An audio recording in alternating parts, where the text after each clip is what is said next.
Der Einheitsplural der Verben. Im Hochdeutschen gibt es im Plural zwei Konjugationsformen, zum Beispiel wir wohnen, ihr wohnt, wir lernen, ihr lernt. Im Plattdeutschen nur eine. Wie wohnt, chi wohnt, se wohnt.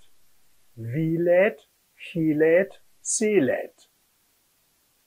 Diese Besonderheit des Plattdeutschen heißt Einheitsplural. Der Einheitsplural ist typisch für das Plattdeutsche. Die drei Personalpronomen des Plural, wie, chi, se, werden daher oft in einer Zeile zusammengefasst. Wie, chi, se, wohnt. Wie, chi, se, lädt. Wie, chi, se, arbeitet.